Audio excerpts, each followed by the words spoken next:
ఓం శాంతి 27/8/2026 సాకార ఈశ్వరీయ మధుర మహావాక్యాలు. మధురమైన పిల్లలారా, ఇప్పుడు ఈ అనంతమైన పురాతన ప్రపంచం వినాశనం అవ్వనున్నది. క్రొత్త ప్రపంచం స్థాపన అవుతూ ఉంది. అందువలన క్రొత్త ప్రపంచంలోకి వెళ్లేందుకు పవిత్రంగా అవ్వండి. ప్రశ్న: మనుషుల బుద్ధికి తోచని పరమాత్మను గురించిన ఏ అద్భుతమైన విషయం పిల్లలైన మీకు మాత్రమే తెలుసు? జవాబు: ఎలాగైతే ఆత్మ జ్యోతిర్బిందువో అలాగే పరమాత్మ కూడా అతి సూక్ష్మమైన జ్యోతిర్బిందువు అని మీరంటారు. ఈ అద్భుతమైన విషయాలు మనుషుల బుద్ధికి తోచవు. కొంతమంది పిల్లలు కూడా ఈ విషయంలో తికమక పడతారు. బాబా అంటారు, పిల్లలు తికమక పడకండి. ఒకవేళ చిన్న రూపంలో గుర్తుండకపోతే పెద్ద రూపంలోనే స్మృతి చెయ్యండి. స్మృతి అయితే తప్పకుండా చేయాలి. పాట: రాత్రి ప్రయాణికుడా అలసిపోకు. ఓం శాంతి. ఆత్మిక పిల్లలకు ఆత్మిక తండ్రి కూర్చొని అర్థం చేయిస్తూ ఉన్నారు కనుక పిల్లలు ఆత్మ అభిమానులుగా అయి కూర్చోవాలి. ఈ విధంగా మరెక్కడ అర్థం చేయించబడదు. ఆత్మ అభిమానులుగా కూర్చోమని ఏ సాధువులు సన్యాసులు చెప్పరు. ఇలా తండ్రి మాత్రమే చెప్తారు. ఇంకెవ్వరికి ఇలా చెప్పడం రాదు. ఈ యుక్తిని ఎవ్వరూ తెలిపించలేరు. మనం ఆత్మలము అని పిల్లలైన మీరు కూడా అర్థం చేసుకున్నారు. ఆత్మయే ఒక శరీరాన్ని వదిలి మరో శరీరాన్ని తీసుకుంటుంది. ఒకసారి లాయర్గా, మరోసారి డాక్టర్ మొదలైన వారిగా అవుతుంది. ఆత్మయే ఇప్పుడు పతితంగా అయిపోయింది, మళ్ళీ పావనంగా అవుతుంది. జ్ఞాన ధారణ ఆత్మలోనే జరుగుతుంది. నిరాకార తండ్రి జ్ఞాన సాగరులు కనుక తప్పకుండా వచ్చి జ్ఞానం వినిపిస్తారు కదా. పతిత పావనులు కనుక తప్పకుండా వచ్చి పావనంగా చేస్తారు. వారు సుప్రీం పరంపిత పరమాత్మ. నేను మీ తండ్రిని, సుప్రీంను, నాలెడ్జ్ఫుల్ను. నాకు నా శరీరం లేదు. ఆత్మయే జ్ఞానంనంతటినీ ధారణ చేస్తుంది. అందువలన మీరు ఆత్మ అభిమానులుగా అవ్వాలి. దేహ అభిమానంలో ఉండరాదు. వినేవారు, వినిపించేవారు ఇరువురు దేహి అభిమానులుగా ఉండే చోటు ఇంకేదీ లేదు. తండ్రి నిరాకారులు. వారు వచ్చి మీకు రాజయోగాన్ని నేర్పిస్తూ ఉన్నారు. మిగిలిన మనుషులందరూ దేహ అభిమానులే. ఈ లక్ష్మీనారాయణల కొరకు వారు ఆత్మ అభిమానులుగా ఉండేవారు అని అన్నప్పటికీ దేహం ఉంటుంది కదా. ఈ జ్ఞానం పరంపిత పరమాత్మయే వచ్చి ఇస్తారు. ఆత్మయే ధారణ చేయాల్సి ఉంటుంది. ఆత్మకే పతితం నుండి పావనంగా ఈ యుక్తిని తెలియజేస్తారు. ఇప్పుడు ప్రపంచమంతా పతనావస్థలో ఉంది.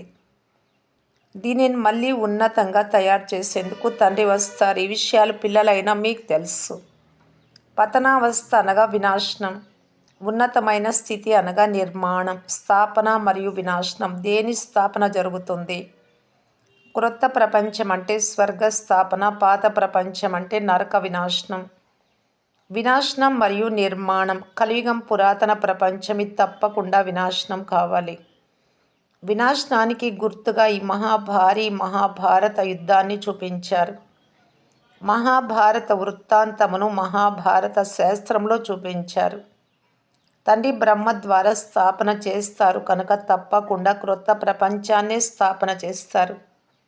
ఇది అనంతమైన వినాశనం, అనంతమైన స్థాపన. తండ్రియే పిల్లల కొరకు క్రొత్త ఇంటిని నిర్మిస్తారు కదా. తర్వాత పాత దానిని తప్పకుండా సమాప్తం చేయిస్తారు.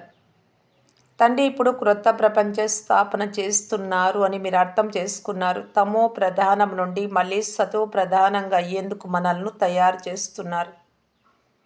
వినాశనం కొరకు మహాభారత యుద్ధం ప్రసిద్ధిగాంచింది. ఇది అదే సమయమని తండ్రి అంటారు. మహాభారత సమయంలో ఉన్న ఈ నక్షత్రాలు ఇప్పుడు మళ్ళీ పరస్పరం కలిశాయి. ఈ మెట్ల చిత్రంలో కూడా భారతదేశ ఉత్థాన పతనాల అద్భుత కథ వ్రాయబడి ఉంది.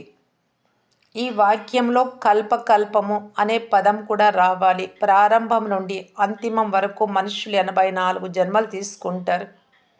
ఇది కూడా మీ బుద్ధిలో ఉంది. మనుషుల బుద్ధికి పూర్తిగా గాడ్రేజ్ తాళం వేయబడి ఉంది. మనుషులు ఈ విషయాలను అర్థం చేసుకోవాలి. ఆత్మలు ఇక్కడ పాత్రను అభినయించేందుకే శరీరాలను ధారణ చేస్తాయి. మరి నాటకం గురించి ఆది మధ్య అంత్యాల గురించి, క్రియేటర్, డైరెక్టర్, ముఖ్య నటులు మొదలైన వాటి గురించి తెలుసుకోవాలి కదా. ఇప్పుడు మీకు డ్రామా ఆది మధ్య అంత్యాలు, హూ ఈజ్ హూ, ఎవరు ఏ పాత్ర చేస్తున్నారో ప్రారంభం నుండి అంతిమం వరకు పూర్తిగా తెలిసిపోయింది. తండ్రి ద్వారా జ్ఞానమంతా లభిస్తోంది. సృష్టి చక్రం ఎలా తిరుగుతుందో కూడా మీకు తెలుసు. దీనినే ఆత్మిక జ్ఞానం అని అంటారు. శారీరక జ్ఞానాన్ని ఫిలాసఫీ అని అంటారు. ఆత్మిక జ్ఞానాన్ని స్పిరిచువల్ జ్ఞానం అని అంటారు. ఇప్పుడు ఈ విషయాలన్నింటినీ పిల్లల బుద్ధిలో కూర్చోబెట్టారు. ఇప్పుడు 84 జన్మల నాటకం పూర్తి అవుతుంది. మనం తిరిగి వెళ్ళాలి అని పిల్లలకు తెలుసు. కానీ పతితులు ఎవ్వరూ తిరిగి వెళ్ళలేరు. అలా కానిచో ఇన్ని రకాల జపతపాలు, తీర్థయాత్రలు మొదలైనవి ఎందుకు చేస్తారు? పవిత్రంగా అయ్యేందుకే గంగా స్నానం చేసేందుకు వెళ్తారు. కానీ దాని నుండి ఎవ్వరూ పావనంగా అవ్వలేరు. అందుకే ఎవ్వరూ తిరిగి వెళ్ళలేరు. ఫలానా వారు నిర్వాణ ధామానికి వెళ్ళారు అని, జ్యోతి జ్యోతిలో కలిసిపోయింది అని అనేక రకాలుగా గొప్పలు చెప్తూ ఉంటారు. తిరిగి ఎవ్వరూ వెళ్ళరు అని, నటులందరూ ఇక్కడే ఉన్నారు అని, ఇప్పుడు నాటకం పూర్తి అవుతుంది కనుక అందరూ స్టేజ్పై ఉన్నారు అని తండ్రి అర్థం చేయించారు. ఇప్పుడు ఇక్కడ అందరూ హాజరుగా ఉన్నారు. బౌద్ధ మతస్థులు, క్రిస్టియన్లు మొదలైన వారంతా ఎక్కడున్నారో మనుషులకు తెలియదు. పైనుండి ఇక్కడికి వచ్చిన ఆత్మలందరూ ఈ సమయంలో తమో ప్రధానంగా ఉన్నారు అని మీరు భావిస్తారు. కల్పక్రితం కూడా తమో ప్రధానం నుండి సతో ప్రధానంగా అయ్యారు. తండ్రియే వచ్చి స్థాపన, వినాశనం చేయిస్తారు. ఈ జ్ఞానము రాజాది రాజులుగా తయారు చేసేది అని కూడా అంటారు. ఈ అనంతమైన తండ్రి నేను మిమ్మలను రాజాది రాజులుగా చేస్తాను అని అంటారు. కృష్ణుడు స్థాపన చేయించరు. రచయిత తండ్రియే. సృష్టి పతితమైనప్పుడే మీరు నన్ను పిలుస్తారు అని తండ్రి వచ్చి అర్థం చేయిస్తున్నారు. నేను క్రొత్తగా సృష్టిని రచిస్తాను అని కాదు. ప్రళయం అయినట్లు చూపిస్తారు. ఇదంతా తప్పు. ఓ పతిత పావన రండి అని మనుషులు పిలుస్తారు. అనగా తప్పకుండా పతిత ప్రపంచంలోనే తండ్రి వస్తారు కదా. తండ్రియే వచ్చి కృష్ణపురాన్ని సాక్షాత్కారం చేయిస్తారు. కృష్ణుడు రావి ఆకుపై సాగరంలో వచ్చాడు అని చూపిస్తారు. ఇది సరి అయినదే. క్రొత్త ప్రపంచం మొదట్లో శ్రీకృష్ణుడే వస్తారు. సాగరంలో కాదు, గర్భమహలులో వస్తాడు. బొటన వ్రేలు చీకుతూ చాలా విశ్రాంతిగా గర్భమహల్లో ఉంటాడు. సత్యుగంలోని శిశువులందరూ గర్భమహల్లో నుంచే వస్తారు. వారు గర్భమహల్ విషయాన్ని సాగరంలో ఆకుపై వచ్చినట్లు శాస్త్రాలలో చూపించారు. అవన్నీ భక్తి మార్గంలోని విషయాలు. తండ్రి కూర్చొని శాస్త్రాలలో ఉండే సారాన్ని అర్థం చేయిస్తూ ఉన్నారు. ఇక్కడ గర్భ జైలులో ఉంటాడు. అందుకే త్వరగా మమ్ములను ఈ మురికి కూపం నుండి బయటకు తీయమని, ఇంకెప్పుడు మేము పాపం చేయమని అంటారు. కానీ రావణ ప్రపంచంలో పాపం జరగనే జరుగుతుంది. మళ్ళీ పాపం చేయడం ప్రారంభిస్తారు. మీరు అర్ధకల్పం జైలు పక్షులుగా అవుతారు. దొంగలను జైలు పక్షులు అని అంటారు. వారు బయటకు వస్తూ ఉంటారు, మళ్ళీ దొంగతనం చేసి జైలుకు వెళ్తూ ఉంటారు. అందుకే జైలు పక్షులని అంటారు. ఇది రావణ రాజ్యం అని తండ్రి అర్థం చేయించారు. అక్కడ ఈ విషయాలు ఏవి ఉండనే ఉండవు. అది రామరాజ్యం. అక్కడ గర్భ జైలు ఉండదు, స్థూలమైన జైలు కూడా ఉండదు.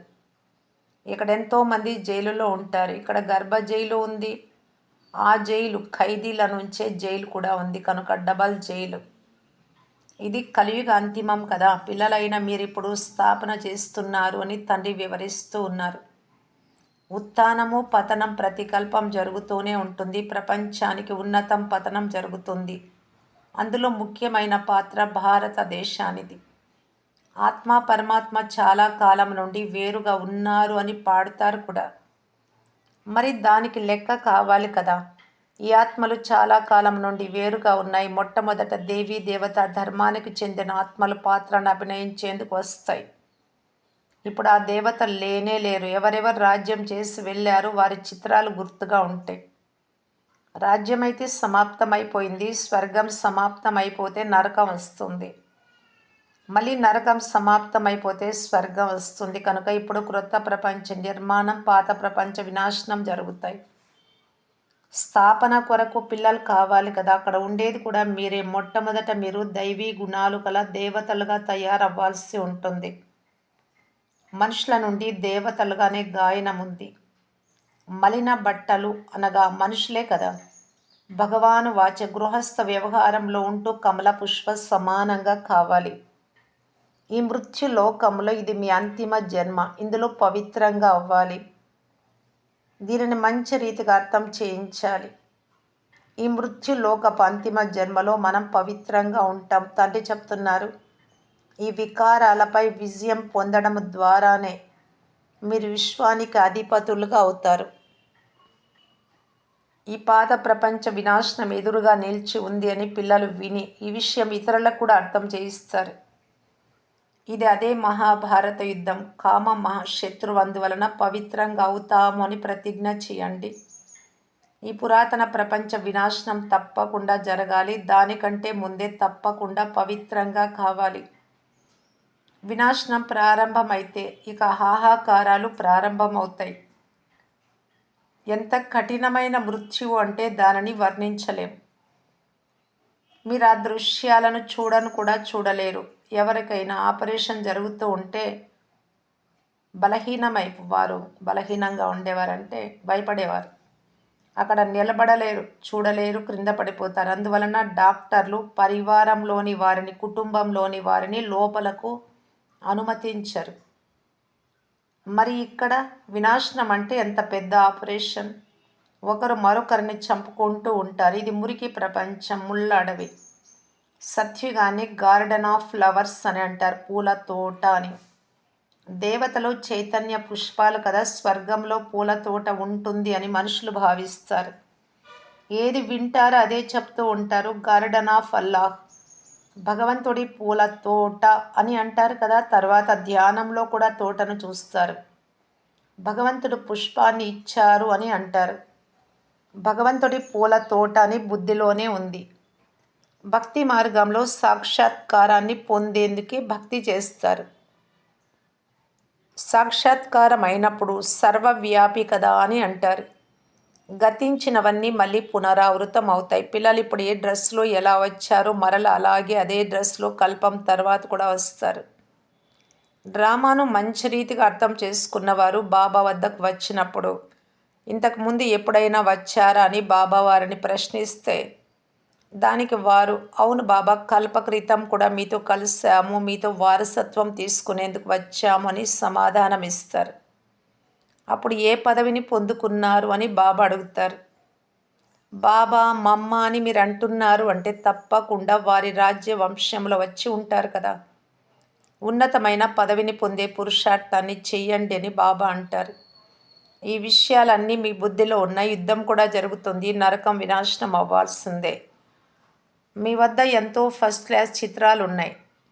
2 గోళాల కృష్ణుడి చిత్రాన్ని కూడా అచ్చు వేయించాలి. ఈ చిత్రంలో విషయాలు చాలా స్పష్టంగా ఉంటాయి. స్వర్గద్వారం తెరుస్తారు కనుక నరకం వైపు కాళ్ళు ఉన్నాయి. మీ ముఖం కూడా స్వర్గం వైపు ఉంది. ఇది పూర్తిగా ఏక్యురేట్ విషయం. ఇప్పుడు మనం ఇంటికి వెళ్ళాలి కనుక ఇంటిని స్మృతి చేయాల్సి వస్తుంది. ఈ పురాతన ప్రపంచాన్ని మర్చిపోవాల్సి వస్తుంది. దీనిని అనంతమైన వైరాగ్యం అని అంటారు. పురాతన ప్రపంచాన్ని వదిలి మనం బాబా వద్దకు స్మృతి యాత్ర ద్వారానే వెళ్తాం. ముఖ్యమైనది స్మృతి చేసే విషయమే. స్మృతి అయితే అందరూ చేస్తారు కదా. నన్ను స్మృతి చేయండి అని ఇప్పుడు తండ్రి వచ్చి యథార్థమైన విషయాన్ని అర్థం చేయిస్తున్నారు. ఎవరో ఒకరిని గుర్తు చేసుకోవడం అంటే స్మృతి చేయడం. మరి బాబాను గుర్తు చేసుకోవాలి. ఇది అవ్యభిచారి స్మృతి, ఒక్కరిని స్మృతి చేయడం. అది కూడా అర్థవంతమైనది. బాబా బిందువు అని మీరు తెలుసుకున్నారు. స్వయాన్ని కూడా ఆత్మ బిందువుగా భావించాలి. తండ్రిని కూడా బిందువుగా భావించాలి. క్రొత్త విషయాలు అయినందున మర్చిపోతారు. స్వయాన్ని ఆత్మగా భావించి తర్వాత తండ్రిని, మీ ఇంటిని స్మృతి చేయాలి. మంచిది. బిందువు చిన్నదిగా ఉంటుంది కానీ ఇల్లు పెద్దది కదా. శరీరం అనే ఇల్లు. బిందువు గుర్తుండకపోతే కనీసం ఇంటినైనా స్మృతి చెయ్యండి. పరంధామాన్ని గుర్తు చేసుకోండి. పరంధామంలో ఉండే తండ్రిని గుర్తు చేసుకోండి. బాబా కూడా అక్కడే ఉంటారు. మీరు తండ్రి ఎక్కడ ఉంటారో అక్కడికి వెళ్తారు. అని బ్రహ్మబాబా కూడా అంటారు. బిందువు గుర్తుండకపోయినా ఇల్లు అయితే గుర్తు ఉంటుంది కదా, అది శాంతిధామం, మరొకటి సుఖధామం, ఇది దుఃఖధామం. ఇప్పుడు మీరు నెంబర్ వార్ పురుషార్థ అనుసారం చదువుకుంటూ ఉన్నారు, తర్వాత సుఖధామంలోకి వచ్చేస్తారు. తండ్రికి పిల్లలైనారు అంటే తప్పకుండా స్వర్గరాజ్య భాగ్యం ఉండాలి. కల్పక్రితం కూడా శివబాబా వచ్చారు, స్వర్గరాజ్య భాగ్యాన్ని ఇచ్చారు. మీరు ఇది మర్చిపోయారు, ఇప్పుడు మళ్ళీ మీకు ఇచ్చేందుకు వచ్చాను. ఎన్నోసార్లు మీరు రాజ్య భాగ్యాన్ని తీసుకున్నారు, పోగొట్టుకున్నారు. లెక్కలేనన్ని సార్లు వారసత్వాన్ని తీసుకున్నారు. అయినా ఇటువంటి తండ్రిని ఎందుకు మర్చిపోతారు? మాయా తుఫాన్లతో చాలా యుద్ధం జరుగుతుంది. మాయ అటువైపుకు లాగుతుంది, ప్రభు ఇటువైపుకు లాగుతారు అనే నాటకాన్ని కూడా చూపిస్తారు. జ్ఞానంలో విఘ్నాలు పడవు, స్మృతిలో విఘ్నాలు పడతాయి. ఇందులోనే శ్రమ ఉంది. మహారథులుగా అవ్వండి అని తండ్రి అంటారు. ఈ పురాతన ప్రపంచానికి నిప్పు అంటుకోనున్నది. ఈ యజ్ఞంలో ప్రపంచమంతా స్వాహ అవ్వాలి అంటే మహావీరులుగా కూడా కావాలి. పిల్లలైన మీరు అఖండమైన, స్థిరమైన, దృఢమైన రాజ్యాన్ని పొందుతారు. మీ బుద్ధి యోగము తండ్రి జతలో అఖండంగా ఉన్నట్లయితే ఎన్ని తుఫాన్లు వచ్చినా మాయ మిమ్మల్ని ఏమీ చేయలేదు. తండ్రి జతలో ఉంటే, సీత రాముడి జతలో ఉంటే రావణుడు ఏమీ చేయలేకపోయి ఉండేవాడు. ఈ స్థితి మీకు చివరిలో వస్తుంది. స్కూలులో కూడా పై తరగతికి వెళ్లే ముందు పరీక్షలు చివరిలో జరుగుతాయి కదా. మీ మాల కూడా చివరిలో తయారవుతుంది. ఫలానా వారు వీరిగా అవుతారు, ఫలానా వారు ఇలా అవుతారు అని అనేక రకాలుగా మీకు సాక్షాత్కారాలు జరుగుతాయి.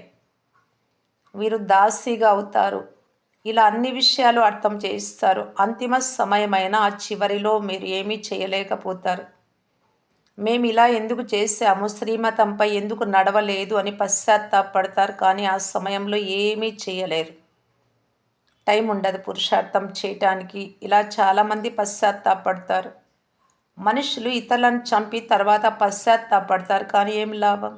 హత్య చేసేసారు, ఇప్పుడు ఏం చేయగలరు? అందుకే తండ్రి చెప్తున్నారు, పొరపాట్లు చేయకండి, అజాగ్రత్తగా ఉండకండి, తమ పురుషార్థం చేసుకుంటూ ఉండండి, మంచిది. మధురాతి మధురమైన అపురూపమైన పిల్లలకు మాతాపిత బాప్దాదాల ప్రియ స్మృతులు మరియు గుడ్ మార్నింగ్. ఆత్మిక పిల్లలకు ఆత్మిక తండ్రి నమస్తే. ధారణ కొరకు ముఖ్య సారం. ఫస్ట్ పాయింట్, 84 జన్మల నాటకం ఇప్పుడు పూర్తి అవుతుంది. తిరిగి ఇంటికి వెళ్ళాలి. అందువలన ఆత్మ అభిమానిగా ఉంటూ పావనంగా కావాలి. దేహ అభిమానాన్ని నిర్మూలించాలి.